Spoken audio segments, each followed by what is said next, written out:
Ladies and gentlemen, good evening. Welcome to yet another edition of the Lamboms Show. Today is Wednesday, September 15th, 2021. It is 6 p.m. Eastern Standard Time. For the last 2 weeks, I've been unable to broadcast on Wednesday with Ed Okpa because I was trying to connect um, some Yali folks, the African immigrants who traveled to the United States over the summer, young people, young African entrepreneurs of different walks of life. They were here for a couple of weeks and they finished their program and they went back home. I wanted to connect them so that we could talk about their experience. We tried for 2 weeks, and again, connectivity issues. That was a big problem. So we finally decided that maybe let's try Zoom. So we're going to try to schedule that. That is why we're not on. But we are back on Wednesday. And today I decided to get back onto a favorite topic. And our topic for today is becoming your own boss in the United States. Tips from Ed Okpa. And I decided to take that topic because on Monday of this week, Ed Okpa sent me something which simply read, the many things he sent over this one. For my 34 years in the US, I have been self-employed for 30. I came to the US to be an American, not a Nigerian. If you have ever listened to Ed Okpa, you would have heard that. First Native African certified as a real estate commercial appraisal in Texas, 1992. First Native African admitted to Harvard. What's the GSD for? In 2005. Graduate School of Design. Graduate School of Design.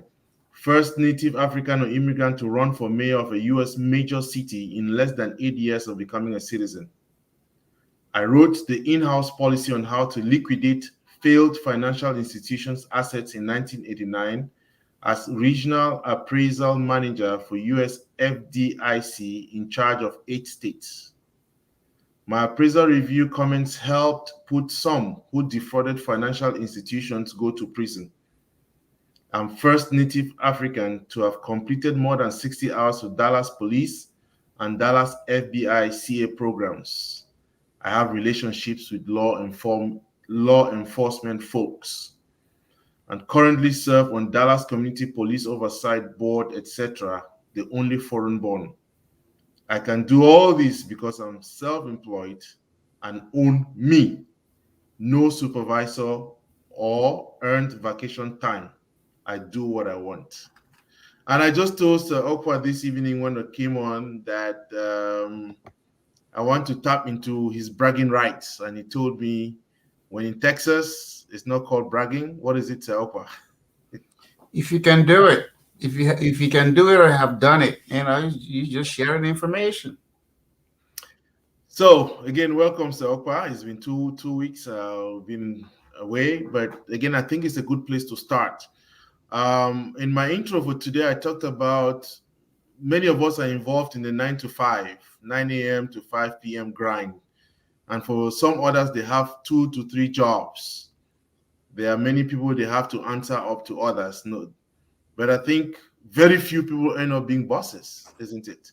And I think very many Africans would like to be our own bosses. They want to be entrepreneurs, and maybe just not the right way of going about it. And you serve as an example. You came in here like every other person, and you have been able to navigate your way. So let's start from there. Were you not just lucky that we came in and then after 4 years you became self-employed? Well, thank you for the show. And, look, I don't, anybody can be lucky, but, I don't think anybody got lucky being an engineer or a lawyer or anything in life. If you want to go to school, you didn't get lucky getting a degree. You just went for it. So mine, yeah, people can say lucky, but I already knew what I wanted. So when I came to Dallas, because I already studied real estate, or in Nigeria they call it estate management. So when I came to Dallas, I said, in 2 years, if I don't get into what I wanted, I was going to get out of here.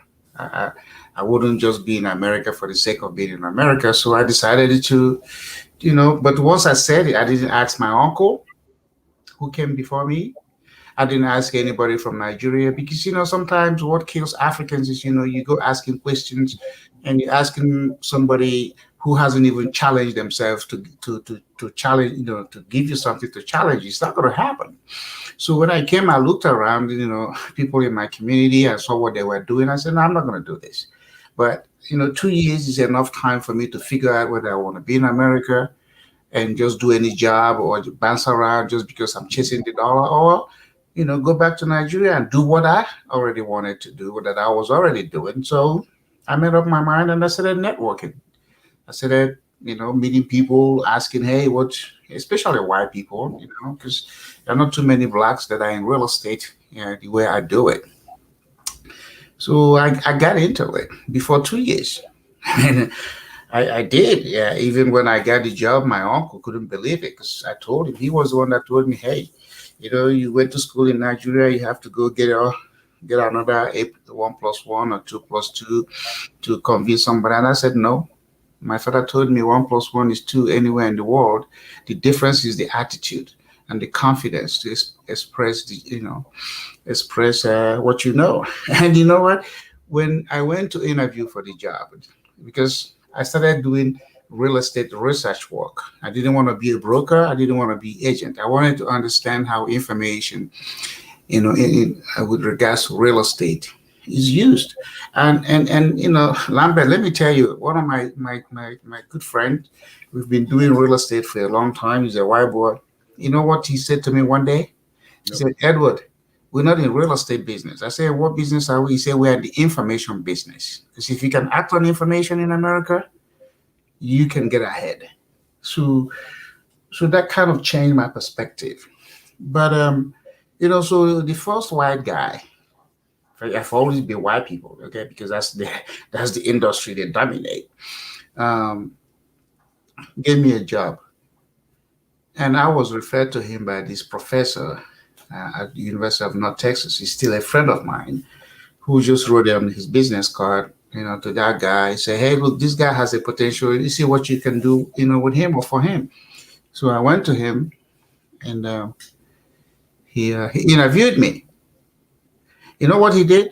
He just said, "Okay, you want a job?" I said, "Yeah." He said, "Okay, I'm going to give you something to do.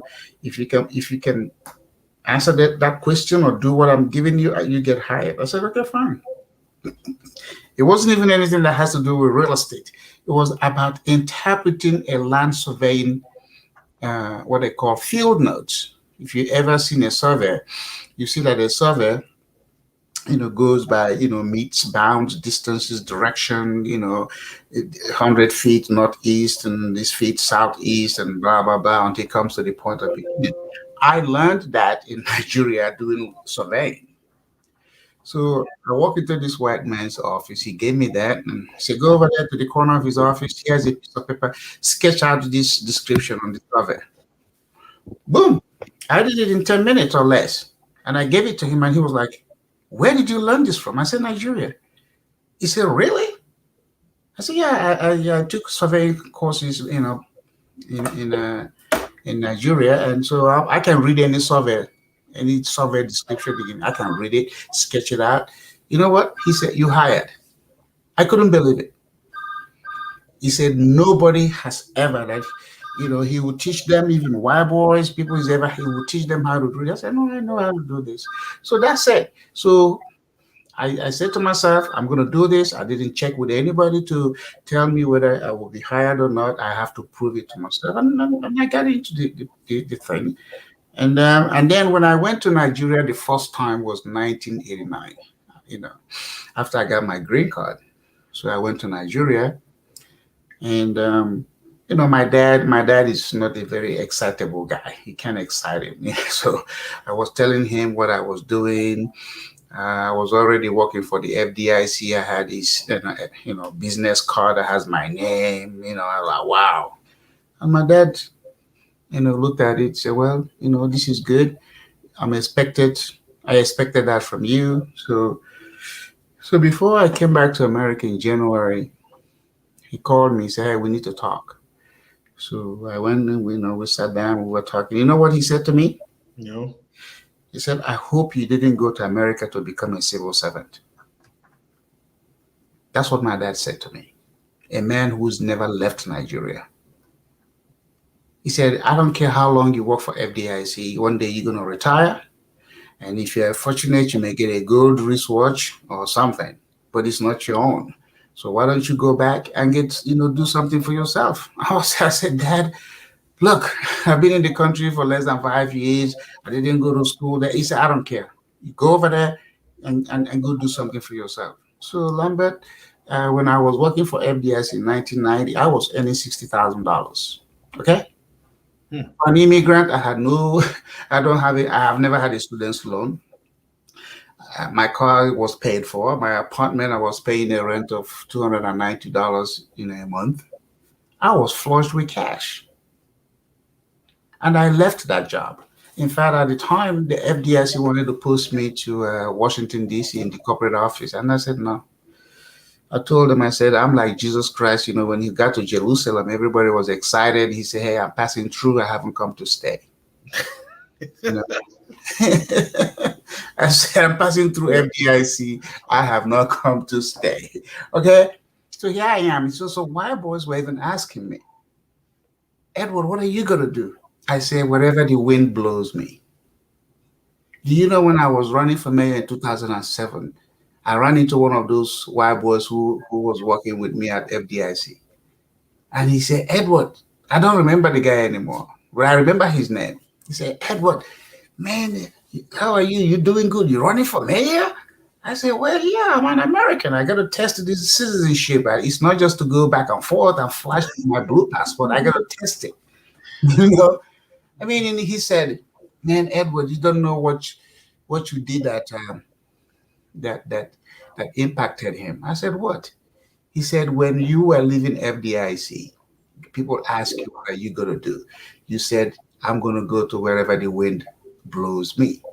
He said, when he heard that, he said he resigned. Hmm. He said, here's a black guy from Africa, this confident, and him born here. He said he resigned, and now he's a big guy in real estate doing some stuff.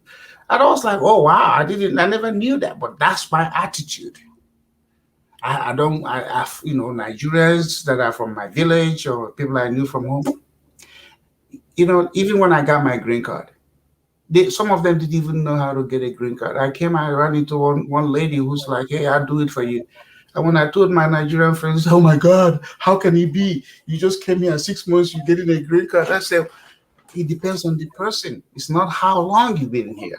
So what I'm saying to Africans, oftentimes we go and we have a dream, and then we go asking other people, we go wanting to validate what our ambition is or our goal is. And then if somebody doesn't know, what do you think they're going to tell you? They say, "Hey man, don't do it. Nobody's ever done it." Just like when I ran for mayor, people say, "Hey, who's going to vote for you?" I said, "Well, I will vote for myself." You know, I said, at the end of the exercise, I will have one vote, and that will be my vote. You know, Yeah. not, not only, because this system allows you to vote for yourself. Right. So not only did I get one vote, I get thousands, and I ended up number 3 out of 5 candidates. Okay, I didn't win, but I didn't lose anything.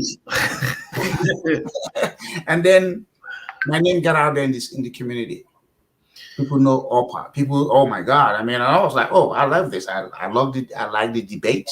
When the candidates are invited for debate, usually I'm the one everybody want to listen to. But people say, "Well, it's foreign born, blah blah blah. I want to be mayor, go run for Congress." And I was like, "Okay, fine." Look, I said, when I became a citizen in 1995, two things that I said I was going to do that motivated me to become a citizen, because I did run away from Nigeria. I felt, hey, I came to learn some things. I'm going to go back. Thank God, my father wrote me a letter, said, "Don't come back." But two things that motivated me to become a citizen. When you take that oath of citizen, three things that I want to be involved in this society. So I'm going to go get my citizenship, because green card limits you to what you can or cannot do. So I said, I'm going to be a citizen, and then I'm going to know somebody who knows the American president. And then that one day an American president is going to consider me, as an ambassador, which, Trump did. If Trump had won, I would have become, I would have ended up being an ambassador of US, an African country. So because my paperwork was already in the White House, I have that. I can show it to you. But, but I said, when you take that oath of citizenship, one of the things he said is this: if Nigeria and America were to go to war, you're going to be at arms against Nigeria. And I was like, holy cow, man, I have family over there. I'm living here now. Who am I going to be shooting? So I said, okay, I'm going to get into politics. So I will say, hey, Mr. President, can we talk about this before we go? But those were my motivation. To be able to offer counsel, information to whomever, and say, hey, man, can we go? Can you guys send me? Let me go talk to them. If you can, But that's what made me become a citizen, and it has worked for me, because now, I've gotten some appointments. I've been to the White House as many times as I can. So that's it. So what I tell to the African immigrant is, what do you want to do? What, without you talking to your wife, your husband, your village people, what do you really want to do? And are you willing to do what it takes to learn how to get into that? Real estate, commercial real estate, you go ask around. It's a very tough profession to get into. It's easy to be a lawyer in America, engineer, CPA, nurses, doctor, pharmacy, but to get into the real estate to where you are appraising commercial property, it is a difficult. Most, in Texas at the time, there were fewer than 5 of us who were commercial real estate appraisers. Because it's very difficult to, the requirement, after college, you still have to go get experience and work for somebody who's going to, So the reason that I got into it faster is because I already worked for FDIC. So I went into it through the back door. Okay. So I was already regional appraisal manager for FDIC. So when I was doing a lot of work with a bunch of white people. So, and they loved the fact that they were getting contracts from me. Okay. And I gave them work because there were no other choices. And so when I said I wanted to get out, so in 1990, the Congress passed a law that said if you're going to hold yourself as an appraiser, you must be certified by the state agency. And they gave people 2 years to do that. So, and I said, well, that's what I want to do. That's why I came to America. I want to be a certified appraiser. So I had to resign my position with the government because the experience I'm getting with the government will not translate to the experience that is needed to become a professional appraiser. So when I announced that I was leaving, a bunch of white people wanted me to come work for them. So I ended up working with one that was a good friend of mine, and so I made an easy transition from the government office to private office. I was on the 9th floor of an office building close to downtown in a corner office, because I told the white man, I said, hey, you see what I'm doing here? Don't go put me in a cubicle over there. I need this kind of office. And he had an office for me. So I worked for him as an independent, and then I got my certification in 1992. So I was one of 21 minorities in the state of Texas to be certified, and the first Native African. So if you are just joining us, we are on set with Sir Okpa, and we are talking about becoming your own boss. I want to welcome Lema Abeng. Lema, I bought a copy of your book. Surprisingly, we are talking about something that is related to that. Sir Okpa, she wrote a book called, give me a second, How to Work for Yourself. Discover the success principles I learned from being self-employed for 20 years. So Lema, I'm going to try to get you on set one of these days, but that is great. So I want to peel back a little bit. I want to start with the fact that you came here in the 80s. And so it's a different time from those who are coming here now. Mm-hmm. The immigration issues that are coming up now, they were not there before. So on the one hand, we have to acknowledge that there are immigration issues for people that are preventing people from getting to the top because of how they came here. I love two things that you said. When you came here, you were not running away from Nigeria. Okay, you were coming to look for some and then go back, but then you came here and you changed your entire mindset. For many people living Africa now is the opposite. You are actually running away from Africa, and so it becomes a little tricky because you need a certain freedom of mind to be able to navigate the space. So, what would you say to an African who is saying, yes, I love your story, but you came at a time when it was easy to go through the immigration thing. I don't know. How about those of us who are struggling with immigration issues? Well, I mean, the only way you will struggle with immigration is if you came to America illegally. I came as a student, and then I changed my status. If you came in illegally, that is, you came in as visiting, and you decide to stay, and your visa expires, it creates a different kind of immigration challenges. So if then you have to deal with that, and so oftentimes the people that do that start either going to lawyers or talking to their village people or their friends, and then they get lost in the system. They get more frustrated because they are not seeing. What I tell everybody is, when you're if you want to understand America and appreciate what it has to offer, it's not heaven on earth, but it's better than anything that I have seen or lived through. Is you have to be legal. You have to be legal. However you get that legal status is very important, and then you make up your mind. Most Africans have this two timing mentality. I'm here temporarily. Let me see what I can grab from the system. I'm sending money back home. I'm building a house in my village. My people are depending on me to feed them. And look, that's all good. But you haven't become stable. You haven't even tested yourself in the system you are. So every little money you make, you send home because people are calling you that, oh my God, the roof is leaking, the sun is hotter, and then you become like you're gonna be the one that is gonna save them, and that's fine. But how much time do you have? They're never giving you support. They're never telling you what to do. They just say, hey, send money. And you are constantly going to Western Union, however you're doing it, and sending money. So I'm saying, before you help somebody, help yourself. Before you tell anybody jump on your back, you better make sure you have a strong back. If not, both of you are going to crash. Sometimes self-preservation is the first step you got to do to know who you are. But Africans don't do self-preservation. They want to carry their whole village. They want to do a whole lot of stuff. But we all are entitled to 24 hours in a day. And that 24 hours in a day, nobody gets extra. So you have to learn how to manage it, and you have to learn how to prioritize. Okay, this doesn't matter. I don't go to Nigerian meetings. I don't belong to any Nigerian association. I did it in the first few years I came, and I said, this is not why I came to America. You never see me wear those things they wear. Not that I have anything against it, just doesn't suit me. It's not, Americans can see it and say, oh, thank you you look nice and stuff, but they're not going to be buying. And in fact, when you dress as such, you have given them opportunity to eliminate you. Remember, you're already Black and you're African, and then you're doing more to make them just keep eliminating you. Because it's a competitive society. You got to compete. And that competition could be mental, because that's what it is. A lot of us get into the corporate America, but how many of us rise in the executive office? None.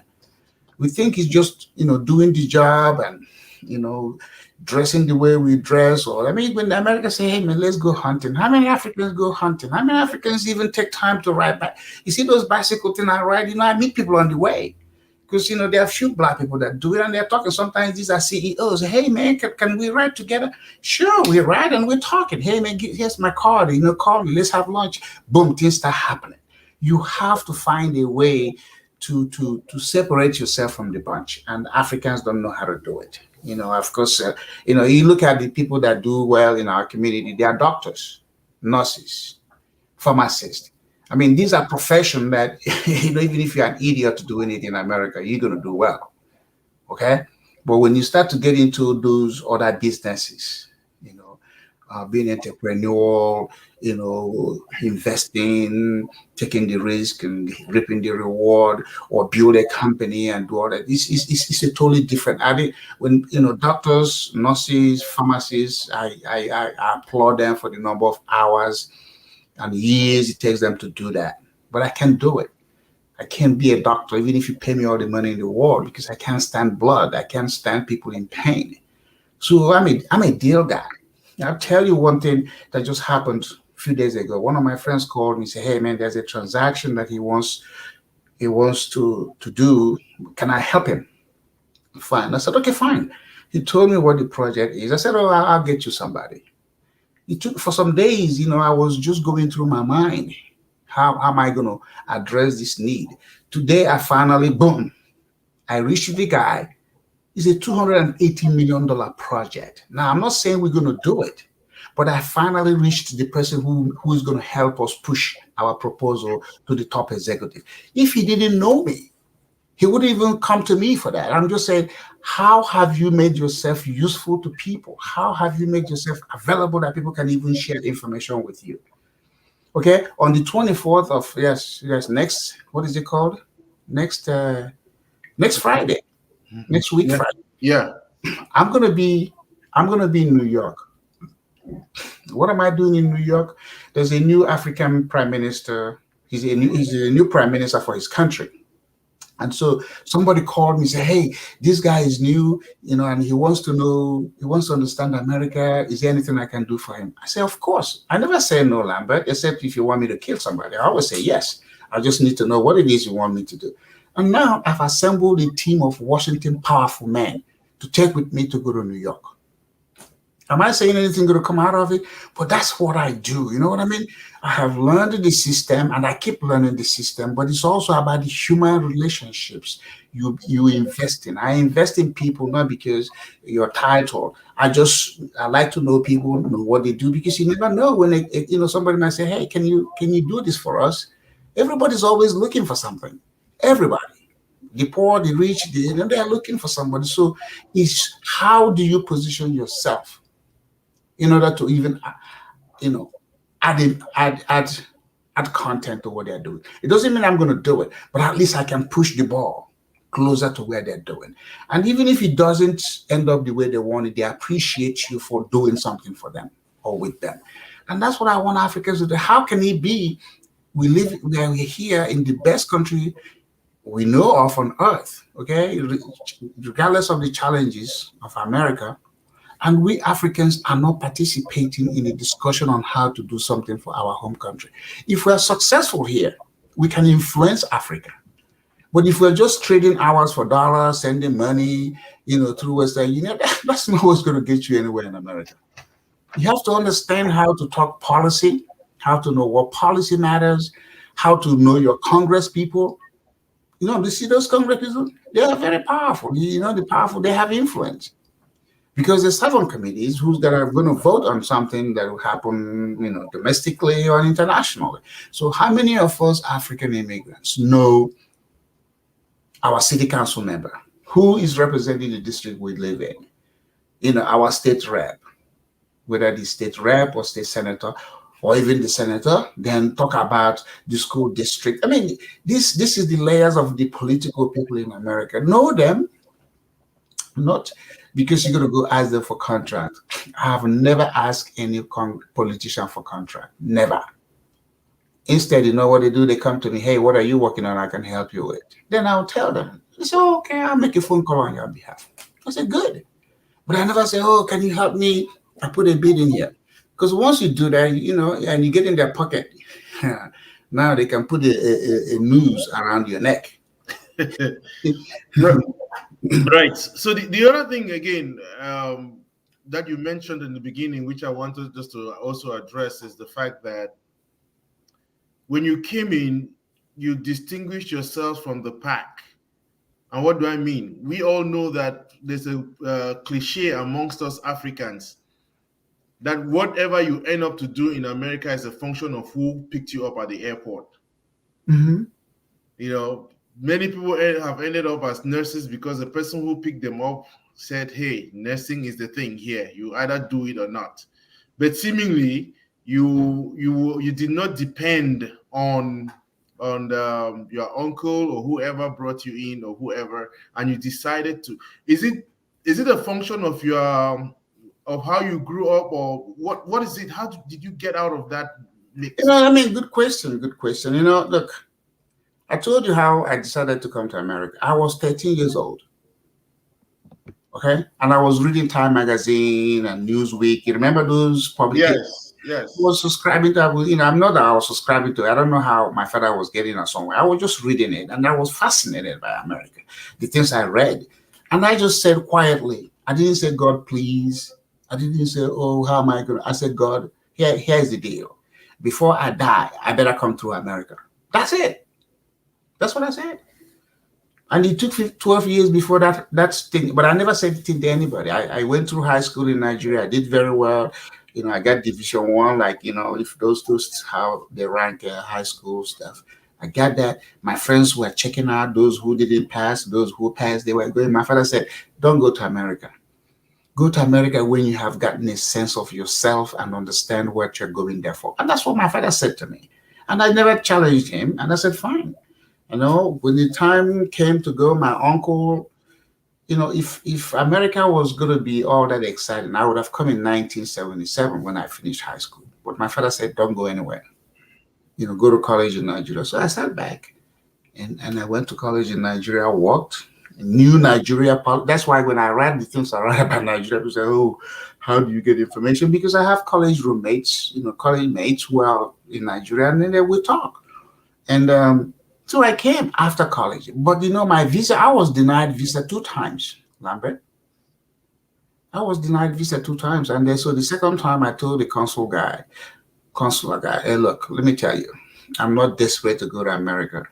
So what is wrong with my application?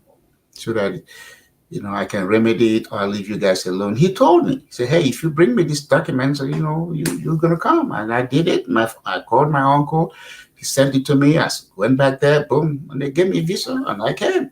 So even when I came, I never asked my uncle anything. In fact, when I left DFW airport, when he picked me up, my uncle was so confident in me, he even let me drive the car.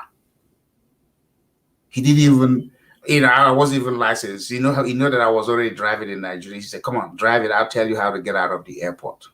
And boom, I was driving. But when he came out of the airport, it was in August of that year. I loved the heat because I thought America was cold based on what I see in the news. I thought it was a cold place. But hey, Texas is just as warm as Nigeria, if not warmer. And I was like, oh my God, I love this place. And I'm never going to leave this place. Before I even asked my uncle, okay, how's life? What is going on? I never asked my uncle that. I started to observe. My uncle has an MBA already, but I never even asked him, okay, what should I get into? I said, this is what I'm going to get into. This is what I'm going to get into. So it's a mindset thing. It's not that I'm ignoring anybody. It's not because I am no more than anybody, but I'm my self-best counsel. Even when I got married, people say go to counsel. I said, why should I go to a man who's not going to live with me? I told my wife then, my girlfriend before, I said, hey, if that's what you need, I said, I'm not the guy to marry. I said, we're going to get into this together and we're going to figure it out. So I don't go to anybody for anything. When I got divorced from my relationship, I didn't even tell my family members. And Lambert, that's how I even got to riding bicycle. Because I used to play soccer a lot, and when you played it, you play with some Africans, there's a bunch of people talking and running their mouth. I said, okay, I'm dealing with this situation, being separated from my wife. I got to figure out something I would do by myself that I don't have to talk to anybody. And I started riding bicycle. That's how I got into it. So the thing is, who are you in respect to your community? A lot of Africans put weight on the community. That's why my mom even said, the saying, I've told you this before, When people say it takes a village to raise a child, my mom said the village didn't get her pregnant, so there's no village here. you know, she's gonna be responsible for her child. And she's gonna take her child, because when you start to say village, who is this village? you know, those are the things that have shaped and formed my way of looking at things. And I just keep plowing. I don't ever feel disappointed. If I go for a deal, it doesn't work out. Okay, fine. I'm going to the next one. I mean, right now, my wife and I are building a community, a gated community in an East Texas town that is all white people, because we own some land there. I mean, and they're like rolling out the carpet for us, because people are looking for value. I mean, everybody's got a color of their skin, but I don't put that as a hindrance or, or something, that is going to be so helpful. It is what I'm going to offer. What am I about to do? So for those people who want to do this, everybody's not equipped to be self-employed, because sometimes, you say you're alone. You see my office. That's how I've been doing it. I set up my office. I wake up, boom, I'm in my office. When people come to see me, boom, they come in as, have a conversation. Sometimes my clients say, come see them. So you have to be disciplined. You have to have that focus. And then you can't say, I was making $60,000 a year. I have to make that. No, in a business person, sometimes you make more, sometimes you make less, sometimes you don't even make anything.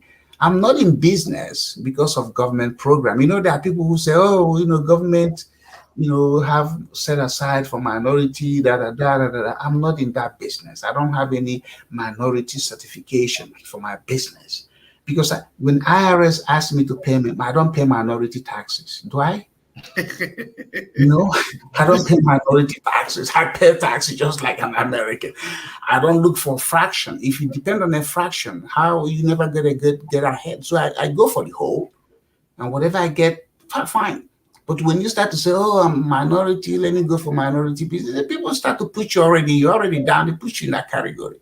So I do anything that I know I have capacity for, but if I need to build a team to do it, I bring the team together. Everybody's got a role. You play it, and we move on. So that's why I'm able to travel. I don't have vacation time. I have no supervisor. I've been to Nigeria 2 times this year. If I was working for somebody, I couldn't do it. I've been to Ghana.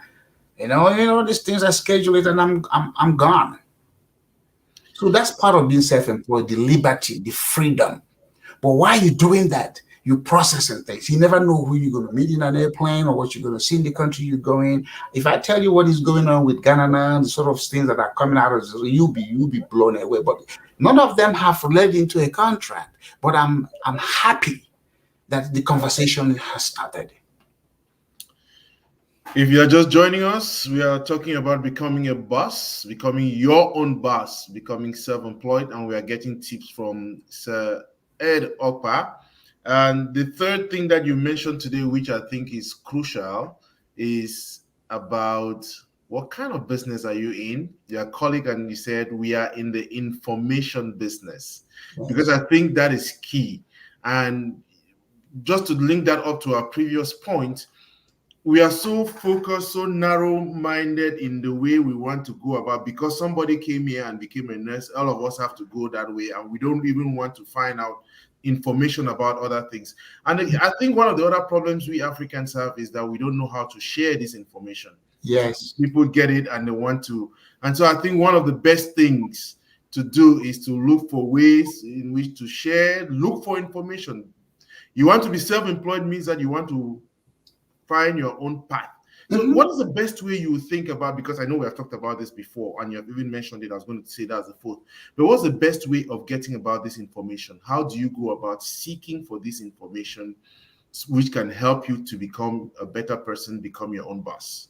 Well, I mean, the information is always out there. How people say opportunities come but once. No, opportunities are always there. But the thing is, do you even know that's an opportunity? Do you even know how to act on it? When you get information on something, do you know how to act on it, or can you pass it on to somebody? And you are very right. Africans don't. Of all the village meetings we do, How many times has anybody stood up and said, hey, if you are new in the country, this is how you can go about getting your status changed. This is this is that. Or if you want to be in it, if you studied engineering in Cameroon or Liberia, you're still an engineer. If you want to get into it, this is what you need to do. We don't say that. We don't discuss that because we're like, oh my God, if I tell Lambert, he's gonna know, and then all of a sudden we're at the same. Well, so I'll tell you. This is what I'm doing. This is how I got to where I am. If you want to, but the one thing Africans do, instead of them coming to you and say, hey, look, how do I get over here? They be telling you, I had a lady who one time came to me and said, oh, a friend of mine is doing this. I said, this your friend is you, isn't it? Yeah, but isn't that how they go about, my friend? I said, who's okay? Look, I'm Nigerian, I'm African like you are. This friend of yours, she has an immigration problem. She's been here 35 years, has kids, and she still don't have a green card. She started telling me, and I was like, what? I said, now you have kids that are 21, they are citizens, they can help you. And she said, really? I said, your kids can petition for you. But instead of coming directly and say, hey, this is what I'm going through, they go around. Like, it's a shame. If you don't know it is already shamed, then why are you still, come out and say, I'm naked and you have some clothes for me? But that's the thing. After I graduated from the Dallas Police Citizens Academy, that's what that CMA, Citizens Academy, in 1998. And I went to some Nigerians. I said, look, man, you guys, law enforcement is critical. We got to understand how they work, what they do. And they said, all right, I didn't come to America to be a policeman. That's like a fair, because they are looking at it from the police in their country.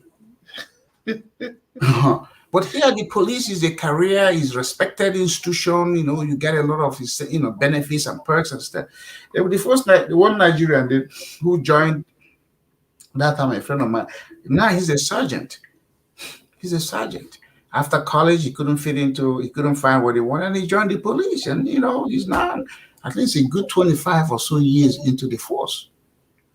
So I went through the FBI. I even talked to recruiters to come to Nigerian, African things and share with them what, how to join the FBI. FBI has an age limitation. You cannot join at the age of 33. After 33, anybody is, cannot join as to become a sworn agent. But if you join, you only can give, the minimum number of years is 3 years. After that, boom, it's good on your resume. It's good on, what I mean? You get to understand a lot of stuff. But our people don't do it. And then even when I started meeting with the mayor in 1995, I told Nigerians, come on, let's go listen to these politicians and see what it is they do. Oh man, there's no money in American politics. It's Nigerian. I said, okay, fine. But look at it. You know what I mean? I will share, but I don't, I'm not going to let you do it the way I do it. But I will share the information. And a lot of our people are not very comfortable with that. They think it's piling up on degrees, and it's good. They get the masters and the PhDs, and they keep going and going and going. But at the end, a lot of them are not very confident. A lot of them want to understand the system. They don't even know the locality where they live, the difference between their city government and another city, or this and this. This is what makes you whole. This is what makes you, a valuable asset in the case of America. I went to this Republican event 2 days ago, and so some guy talking about solar energy. I told him about the project I'm working on. He said, oh my God, we can do something for you. I said, what? He told me. Today, the people called me. He said, we can get a credit of $15,000 for a home, for each home we build. Okay, we're building 60 homes. Isn't that $900,000?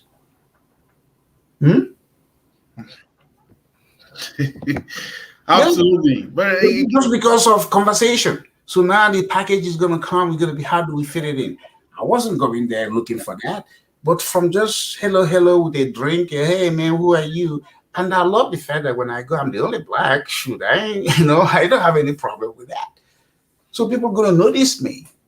But I didn't go there to be noticed. I go there to participate. I write a check. I support my local politicians. They know me. I know them. If I have need for them, I can reach them. So you want to be your boss in America. It's beyond your certificate. It is beyond your degree. It's on you as a person. What do you want to do? Can you come out of your own shadow and your own shell, and stop looking at, oh, this year I have to make this amount of money. Sometimes, I don't even know how much money I make. I just know I'm never going to be bankrupt. You know, I just keep doing it, doing what I do. You put resources aside, you tap on it when you need it. But yesterday is history, is it not? It is. So the thing is, what is ahead? But I heard a history, is what is ahead. I love what he just said there. If you want to become your own boss, it is beyond your degree, it is beyond your certificate, it's on you, isn't it? Come out of your shadows. Yeah. And you mentioned By something. yourself. Get out of your comfort zone. Right. There's some. I mean, I have a friend who's an entrepreneur. He owns a business, and one of the things that I learned that I'm trying to learn from him is simple. When you call him, I mean, this may be counterintuitive. That's why I want to ask you. You call him, you want to set up a business, and you want to talk to him. He says, "Well, if you want to, I have the information. You have to consultation fee. You have to pay me for a consultation fee." And the reason behind it is, most people will come to you and they'll just want to waste your time. And for him, he doesn't want to waste his time. That is why. Yeah. I mean, look, the way I do those things, when you call me, I said, "Are you looking for information? Are you looking for consultation?" They say, "What's the difference?" I said, you can go Google how surgery is done, but you aren't going to become a surgeon, okay? I say, go on the search engine, put it whatever you want to do. You can find how to be an engineer, doctor. You can get all that. But if you want consultation on how that can be done, now you're looking for guidance. You're looking for counsel. Other than that, so what is it? And I said, "Well, call me when you're ready," because Africans waste time. Again, like I told you, the lady who came to me and said, "My friend," I said, I bet you that your friend is you. Just go ahead and say it, and that's what they do. Today, was it today or yesterday? I was talking to somebody about America. The success of America, they start with consultation, advice, counsel. No big business in this country that does not have a group of consultants who would do the study, make a recommendation, and then after they make the recommendation, the next step is implementation. And you know what I mean? There are stages of all of that. Africans don't do that. Africans just, let's just get into it. Let's just get in. No. There are some people that are very visionary, just like building real estate. First of all, okay, what do you want to build? Okay, can you design it? Who's going to design it? What's the cost? Where's the land? Who's going to finance it? How are you going to operate it? That's why the developer doesn't even have to be an architect. He has to be the visionary. And he said, "This is what I'm going to build. This is where I'm going to start going about the front end." I call it the front end of business development. When you answer the question of front end, the back end is a given. I mean, in order for you to expect a baby, you have to have given the woman pregnant, or even for you to expect to win a lottery, you should have bought a ticket. So how you have to expose yourself to the odds. But Africans are just waiting for that to hand it to me, and it doesn't work that way. It doesn't work that way. So a whole lot of us are very capable, but they just they have this fear factor. Some of them don't even know how to talk to a white man or stand up to a white man or see. There are a lot of things you can see with our body language, and Americans are about body language. When they see you, they assess you based on, you could be wrong, but they will assess you from the way you dress, the way you carry yourself, your handshake. They're doing it because it's psychological for them. They're doing all of this, they're doing all of that. And then if you now fall into the category they think you should be, boom, you gone. Whatever you say, it don't matter. I told you how I went to an event and I ran into a bunch of Black people, Africans, doctors. Everybody was like, "Oh, doctor this, doctor that, blah, blah, blah." They haven't even said their name. They were just like, doctor. So it gets to my point. They say, okay, hey man, who are you? What's your name? I said, well, I'm a patient. And they said, what? I said, you all are doctors. I mean, I'm patient. You need me.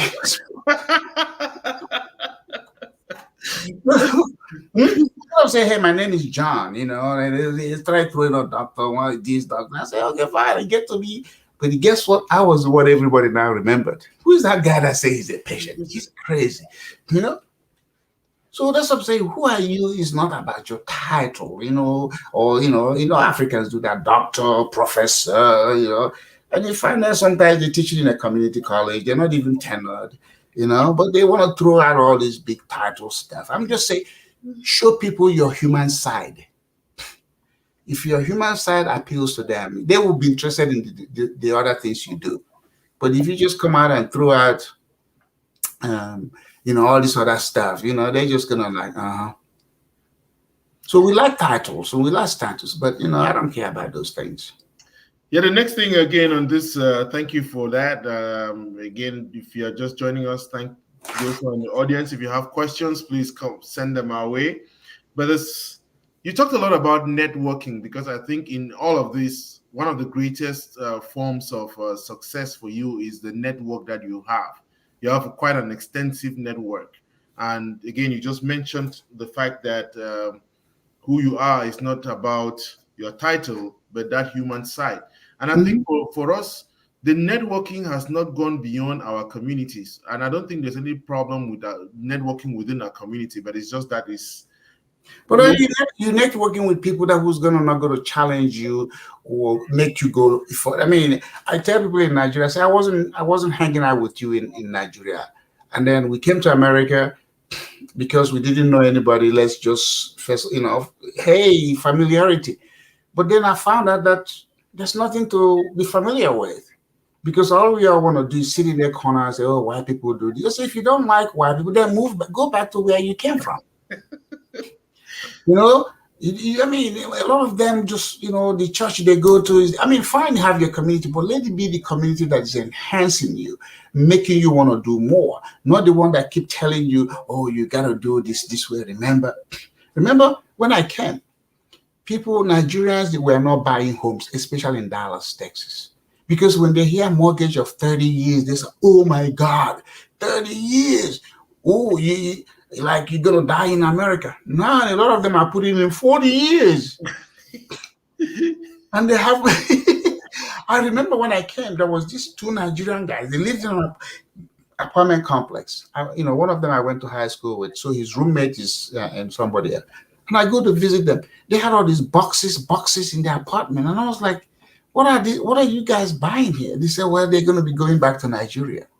So they're buying stuff. They are still here. And I was like, hey, whatever happened to those things you guys? You see, so it's the mentality thing. They are well educated. They can sit in a classroom. And then here's Lambert. How many Nigerians or Africans will say they are friends with any of their classmates in an American university or even their professor? I am very good friends with the professor I met in 1987. It was at 34 years. I have his mobile phone. We talk on his stuff like that. The guy, so we went to school. We're not even networking with our classmates. Remember those boys? White people are the ones now that are ending up in all kinds of positions in this country. But we didn't know them. We went in there for the class. Some of them we even helped with the assignment. I know they are senators. They are this. But we never networked with them. We just take our class and boom, and we left. But they know their system. They know. Look, I'm here for the bachelor's. If something else popped up, I might even quit school to go pursue that. Ours is stay in, get that. If an African was Bill Gates at Harvard studying whatever he was studying, do you think he would have left to go for Microsoft? No, not at all. He would say, I want to be a professor of computer science. See, we don't know how to interpret times because we have this blinders on. I have to get my master's. I have to get my PhDs because I gotta, so that when I come back, they say, doctor. Okay, if you all of you are doctors, where are the patients? You know, like I said, all Indians are no, all chiefs, no Indians. Everybody's got a title. So, but America is not. It's not that. America is focused country, determined. Push. I mean, it's the other immigrants. You see, people from Southeast Asia that don't even speak English. See how they are doing. You know the nail industry. Nails. Yes. Uh-huh. Who are the Nail ones? salons. Yes. Yeah, Vietnamese, Cambodians. Do you know how much that industry is in America? $30 billion. There is no single business Africans with our degrees do in America that is that big. Nail salon. The Indians have now the mid-level hotel management, which they started in the 80s. They started buying it, staying in the room, finishing all of us. America recognized them, and America started extending them credit and capital and loan. All of a sudden, boom, they rose. So what is the industry we have been in? What? Even the ones that are doctors, 80% to 90% of Africans that are doctors are still bedside. You know what I mean by bedside? They see patient. They are not in the policy. They are not in the management. They don't own any hospitals. They don't own any major clinics. They haven't even owned a chain of clinics. Even the pharmacies don't have a chain of pharmacies. They're still small, everybody doing their own little thing. So where are we? Yes, we go to any graduation ceremony, Africans are there graduating. But once we finish, we're passing out resumes. We don't even employ ourselves. How many of us are creating jobs for ourselves? Because they don't want to work for an African. And that's one of the biggest things Africans miss. They don't want to work for their own. Other immigrants do. Because they can't work for you, they start stealing from you. Or they start undermining you. They start telling your business to their village people. That's what we do. So the America, no, you got to have that network. You have to recognize some people, be loyal. You may not like them, but at least for the time they're giving you paycheck, support them. And then you never know, you might help them grow bigger and then bring you in.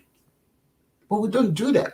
And then we get into he's Cameroonian, he's Nigerian, and then if we get into that same country, he's Yoruba, he's Igbo, I mean, boom, we divide this up.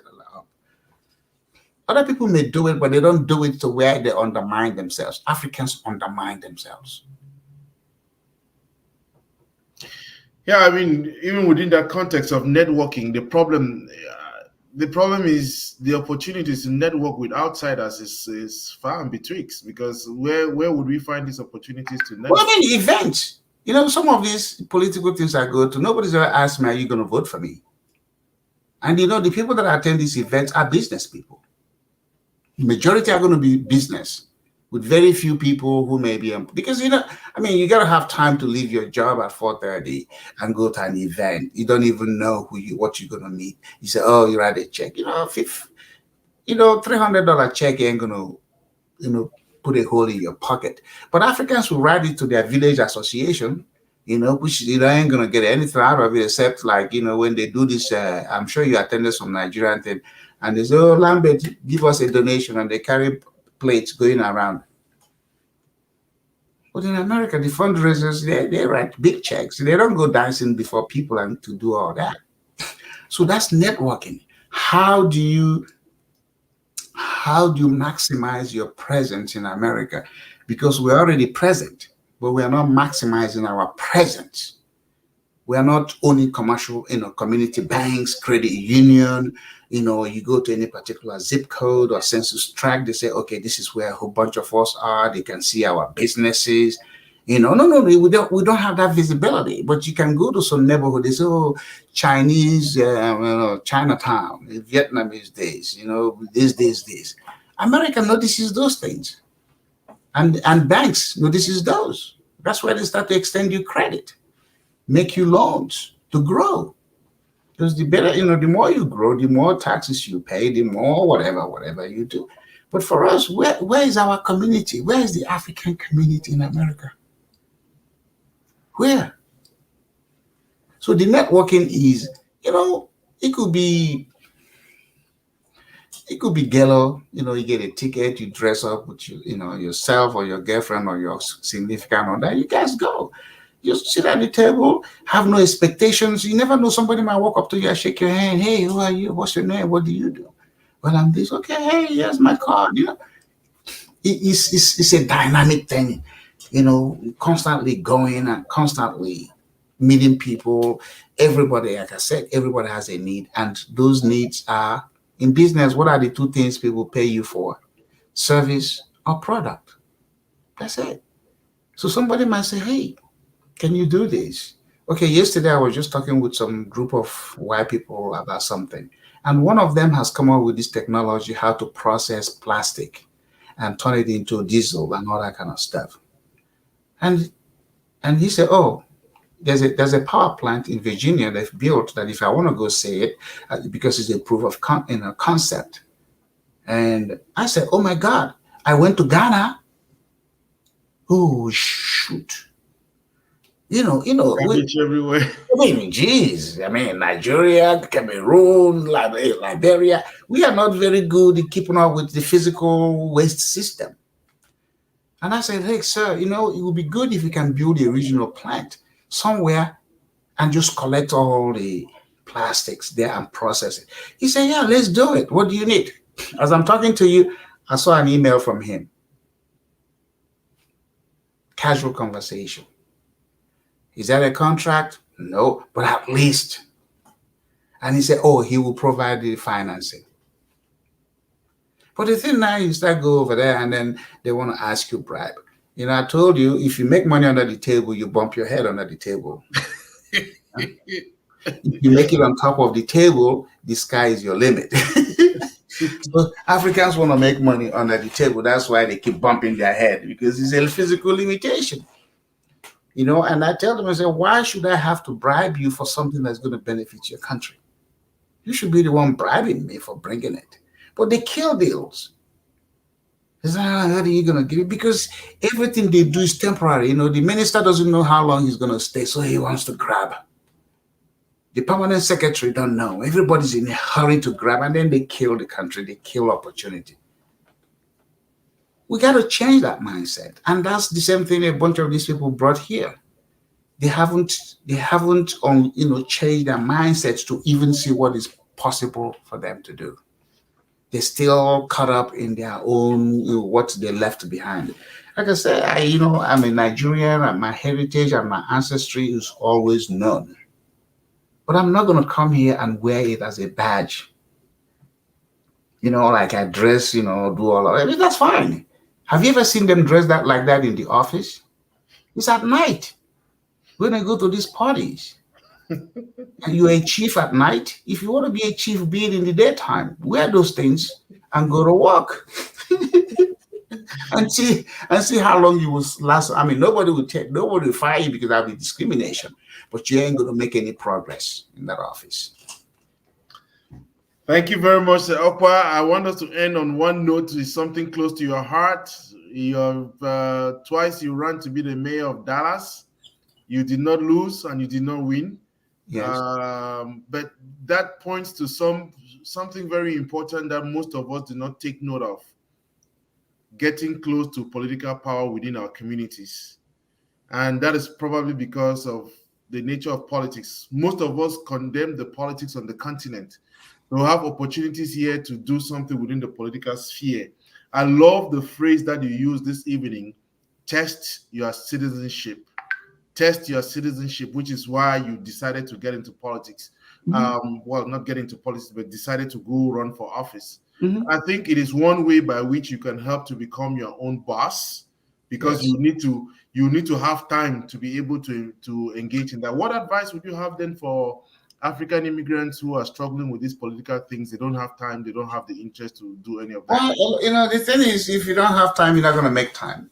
I tell my son, I say, time does not exist until you make a commitment for it.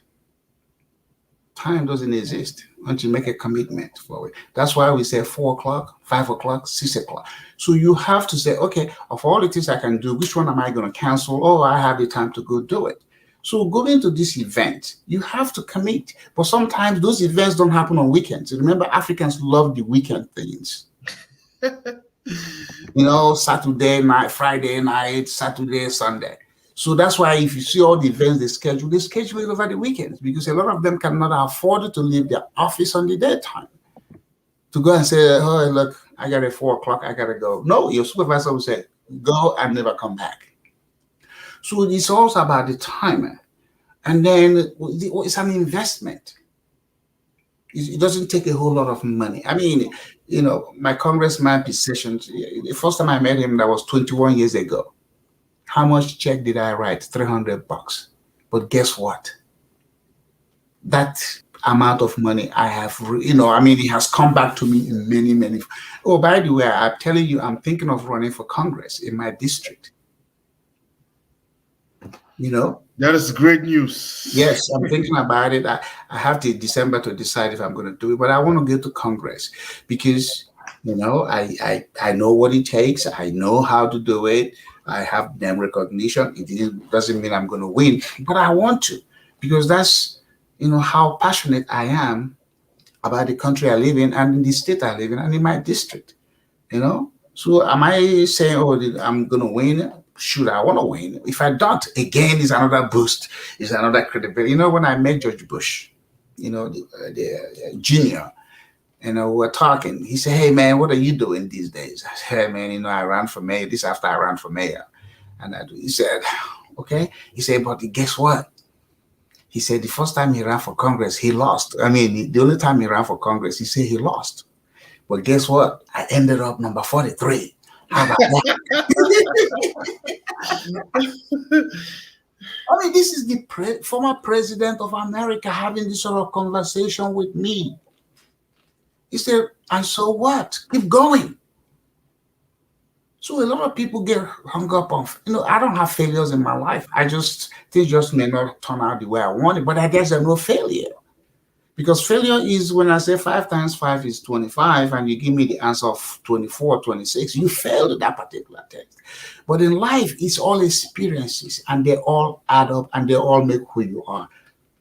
So, don't think that, oh, the only way I can run is when I'm sure I'm going to win.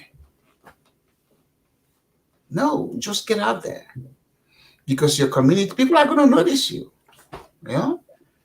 And you never know what's going to come out of it. Yeah, I mean, I'm not saying that, I just enjoy what I do is basically what I'm saying.